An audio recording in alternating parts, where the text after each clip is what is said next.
It takes more than not knowing what LGTM means to be a great engineer. This is Soft Skills Engineering, episode 246. I'm your host, Dave Smith. I'm your host, Jamison Dance. Soft Skills Engineering is a weekly advice podcast for software developers who may or may not know what LGTM stands for. I wonder what you would think if you just had to pick it up from context. Because it could either be like it could be a really sick burn, right?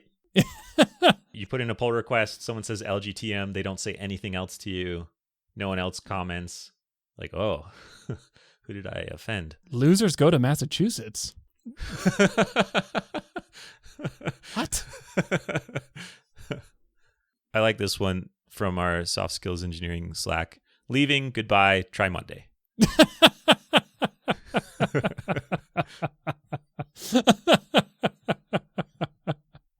Oh man, this Slack channel is so funny. Oh my gosh. Speaking of Slack channel, should I talk about from whence it came? Yes. Indirectly by talking about our patrons? Indeed. All right. Thank you to these folks who get a shout out every week. Thank you to Adrian Bordink, Roman Denisov, FizzBuzz Influencer, Code Lemur, Christian Polanco, Oladapo Fade, Jarn Svensson, Ragnar Hardison, Nick Hathaway, Travis Sanders, Dennis Bogdanov, Braden Kane, Stephen Armanley, John Grant, Chris Hogan, the Agile Ventures Charity, Nick Cantar, and Philip John Basile. Thank you to those folks who contribute at the level that we shout them out every week. Thank you to everybody else who has contributed. If you're a part of this group, you get an invite to our Slack unit, our Slack thing. Unit. What is it called? A team? No, I think they stopped using the word team a long time ago. I think they used the word Really? Workspace is now the Slack moniker. But I say Slack community. Yeah, you can come type words and we will read them. Okay. And other people will read them, more importantly. Yeah, and they'll say funny things and we'll just not. We'll just have a good laugh. We'll crib from your good ideas and use them as intros. Yeah, so that's exactly right. And if you join Slack, I promise you'll see some reaction emojis from me once in a while. I think I react to everybody who joins. Oh, that's great. That's how much I care. Yeah. I press one keyboard shortcut and then click one button. Or sometimes if the emoji's already there, I just click one button. That's a pretty low bar. If someone else already put it in for you. Yeah, it's a really good group. I learned stuff. There's some wise folks in there that bounce ideas back and forth. And you'll never know which one is my sock puppet account that I use to ask questions I'm too scared to admit I don't know the answer to in real life. That's right. Jamison actually became a supporting patron just so that he could have an anonymous account. I just use it to send creepy DMs to Dave. Yeah. So now is a great time to join because we are 6 members away from hitting 500 members of this Slack community. Oh, cool. Which means that we're 18 members away from hitting 512. Exactly. And that's the number. That's the number that actually matters. If you are the 512th member to join, Jamison will personally give you a reaction emoji on your welcome message. I thought you were saying they get their own. We could do that too. Oh, yes. I mean, technically everyone can do that in Slack, so it's not a big prize. Yeah. I don't know. We'll think of something. Yeah, we'll think of Anyways, we haven't told people how they can do this. They can go to softskills.audio and click support us on Patreon and then do the stuff it says there. They've got their conversion funnel pretty well worked out, I hope. So Yeah. I hope if you want to give us money and you click that button, then it just works. That's their job. Do you want to read our first question, Dave? Yes, I do. This comes from an anonymous listener who says, I listened to the show while I'm working out and wanted you to know that I've almost dropped the weight on myself multiple times when one of you cracks a funny joke, which is often. I'm learning to be more careful. Or stronger. You're just getting stronger. Your core strength. Your core really does strengthen when you laugh, so good job. Yeah, and when you drop barbells on it. I did not mean to insult you or come across as insensitive when I laughed at the fact that you almost hurt yourself because you were listening to our podcast. But I'm sure much worse things have happened to people's careers from listening to our podcast. This listener goes on to say, I work for a growing startup as a dev manager. Hiring has proven to be one of our most difficult challenges. We had one candidate in particular that would qualify as a potentially, quote, risky candidate since they lacked experience in our industry. We ended up hiring them because their salary requirements were so low. They were half of what we pay other junior engineers. They quickly proved to be miles above the junior engineer position. They have strong technical skills, are proactive when resolving problems, and have raised the bar for the entire dev team. They currently meet all the criteria for what we would call a senior engineer at our company. I've started feeling uncomfortable about how little we are paying this person. I've brought this concern up with management, but their take is that if they asked for the little amount that they did, then we should leave them at that for as long as they are comfortable there. Oh, humanity. Okay, it gets better. It gets better.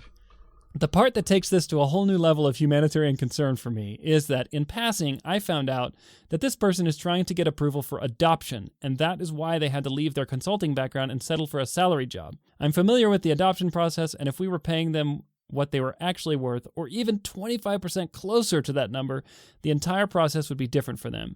I want to take care of the company, but I also believe that we should be paying people what they're worth. What should I do? Oh, man. So it went from like, this company is taking advantage of this person to this company is evil, like literally evil, and needs to be stopped. Yeah. Most people who are underpaid are not trying to adopt.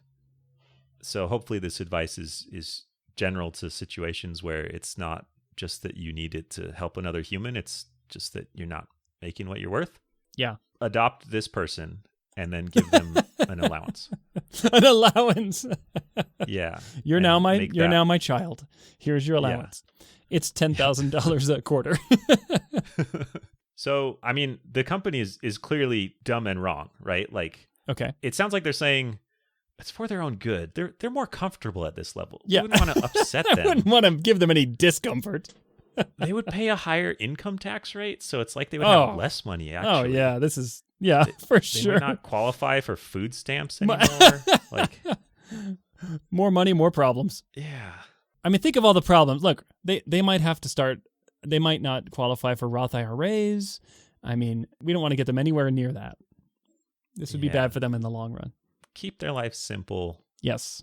Really, it's the best. Yeah, this just feels so obviously self-serving and short-sighted. It's not just self-serving, it's short-sighted because this person will eventually find out, right? Like, if they're this talented, they're probably smart and can figure out eventually what developers get paid. And if they find out that they are contributing well above what they're getting paid, they could just go get a different job. Yeah, you'll lose. It would cost them. you a lot of money to replace this person, way more than you're paying them. But think about all the money the company saves while they wait for them to figure that out. Yeah, I mean, I guess. Do you want to be the bad guy in somebody's story? Because you are, and this person will tell lots of people. I gotta say, though, you are the bad guy behaving exactly as we expected you to behave. Yeah, you're in a tough spot. It's almost worse for you that you know that they're going through an adoption process because your company does not care at all. Yeah. People care, but your company as a whole isn't going to have a special field in their HR form saying, is this person experiencing a heart-rending situation that would be made better if they get a raise? Right. They're built to not think about that. That's right. They are designed to avoid thinking about that.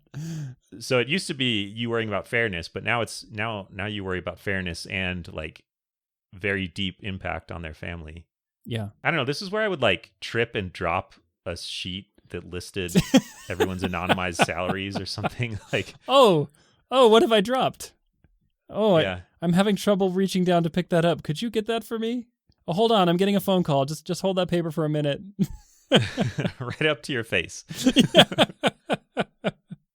Oh, the sun is so bright. Can you just hold that up and block the sun a little bit? Just look right at that. It's been too long since we've made an Office reference. Do you remember the episode where Michael goes to get a raise from his boss, who is also his secret girlfriend? Maybe. Basically, he goes to try and get a raise. They have a secret sidebar conversation where she says, you have to ask for this much, and then I will counter and give you this much. But you have to ask for this higher number, right, so that I can show I talked you down. And then he steps in and asks for the higher number, and she says, no, I'll give you 12%. And he's like, I will take not a penny less than the original number I asked for. The point is, The Office is a show that has happened in life, I guess. Yeah. And also that I think you have the chance to help your team and your company and this person. If it's not going to torpedo the company to pay this person what they're worth, then it's going to be better for the long run if you pay them what they're worth. They'll stick around longer. You're avoiding a time bomb that is ticking right now where they'll find out eventually and just rage quit someday. Yeah. I think it is in the company's best interest to pay someone a reasonable salary and not take advantage of them because they didn't ask for enough. Probably. But I'm going to put myself in the shoes of the machine that was built to minimize expenditures. Mm-hmm. Do you think that this machine could string this person along, and then when they raise the issue, fix it then and keep them? It depends on how long they get strung along. It depends on how offended this person is by the fact that, I mean, maybe they know and they just feel like they have to prove themselves before they ask for more. Mm-hmm. Maybe they think everybody makes like single-digit dollars a year or something. And that's just how it works. Everyone else just is fantastic at sewing their own clothes and building their own cars from scratch. Wow, your car runs so well. I think there's a chance that they would quit. Wait, Yeah. didn't you quit in this situation? Me? Yeah, weren't you this guy or person? Or did you stay? Wasn't there some story? I feel like you've told this story before where you found out you were underpaid, or you got a raise and you said it wasn't enough, and then they tried to pay you more. Oh. Which of these stories was it? I don't know. I think you may have mixed 3 or 4 stories into one. Okay. But I feel like there was a time where a company tried to retain you and you were gone already partially because you were upset that they didn't pay you enough earlier, right? Well, yeah, maybe that played a little bit into it, but I do know the story you're talking about, and it was a situation where I asked for a certain amount of money and they said no, and they offered me about 1/4 of the delta from my salary to the level I was asking for. So about a month later I quit, and they immediately came up with a new offer that just happened to be what I had asked for previously. And so it kind of just showed me that even though they said they couldn't, they actually could under the right incentives.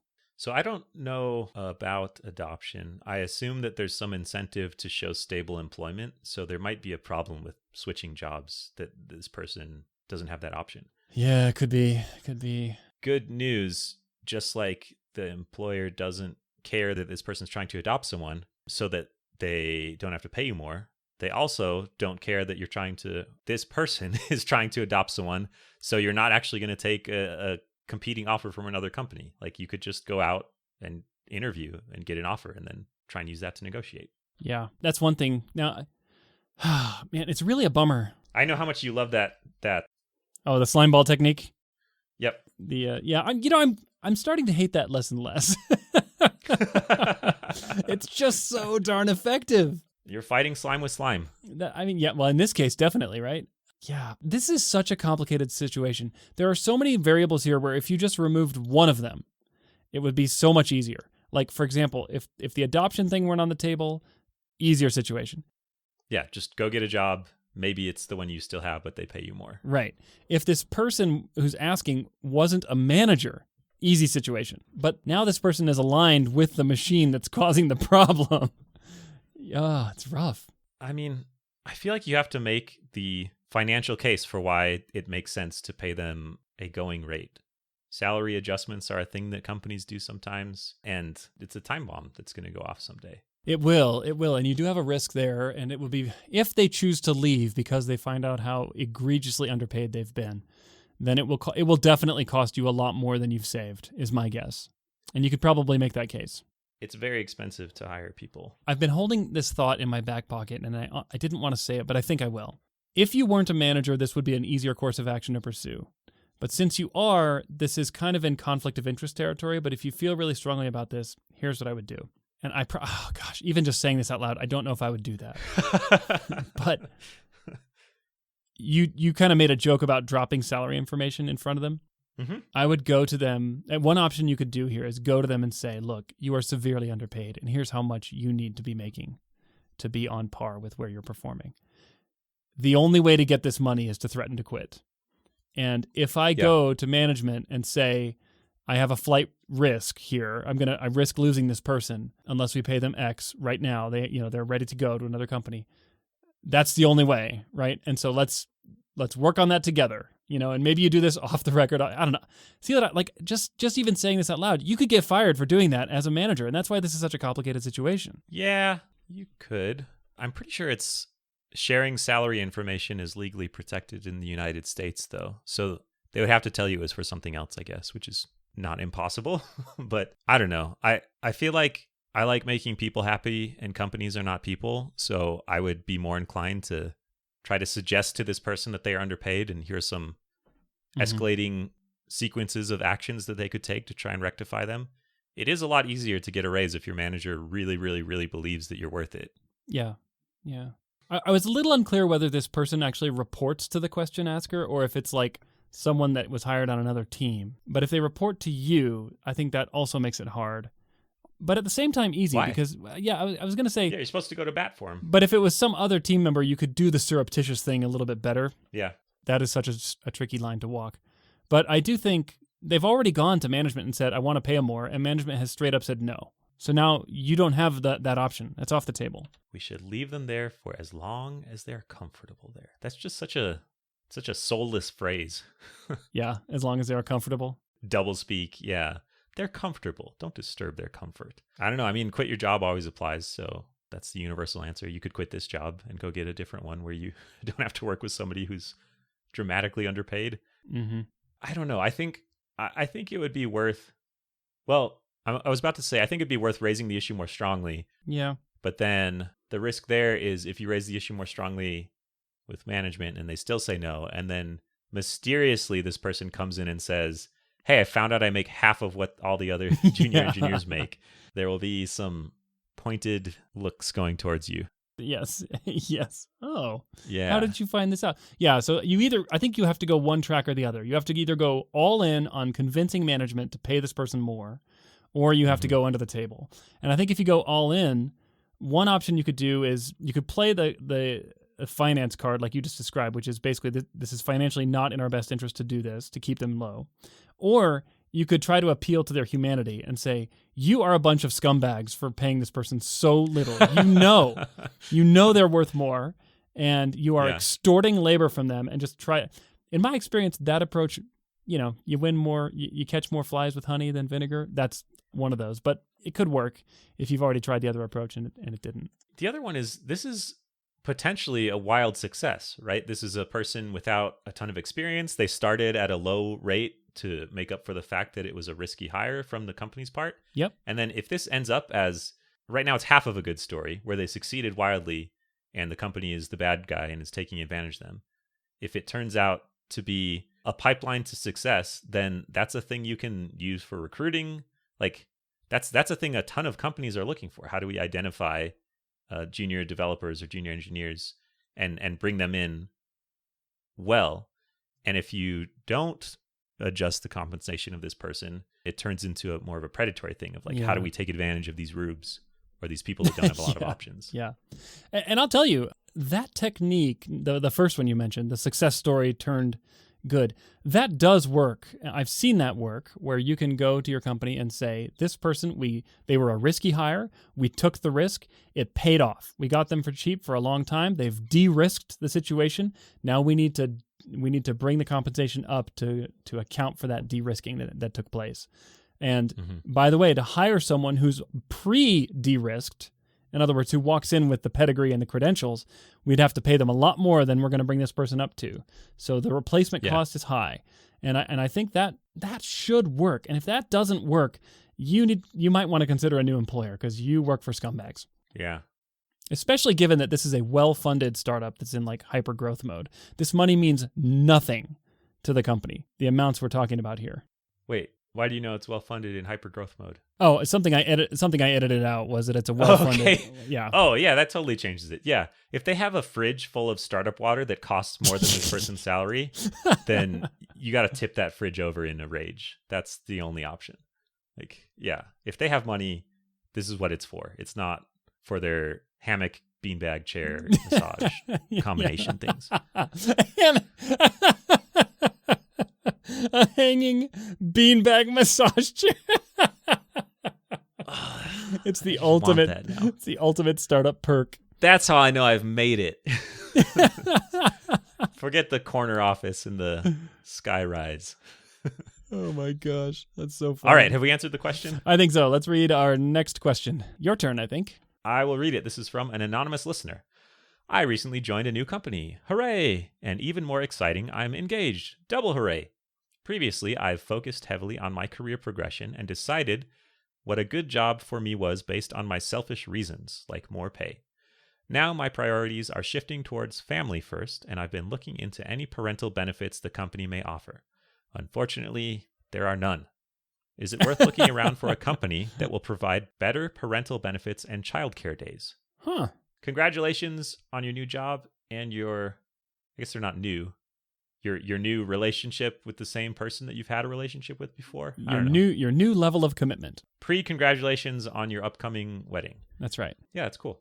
I don't think there's anything wrong with saying, so quit your job is always an option, to repeat the advice from the last question. Yeah, you can just say, I mean, there are companies with great parental leave policies. Oh, yeah. I think Netflix famously has a year of parental leave. Paid? Paid, yeah, paid parental leave. Good heavens, that's a lot.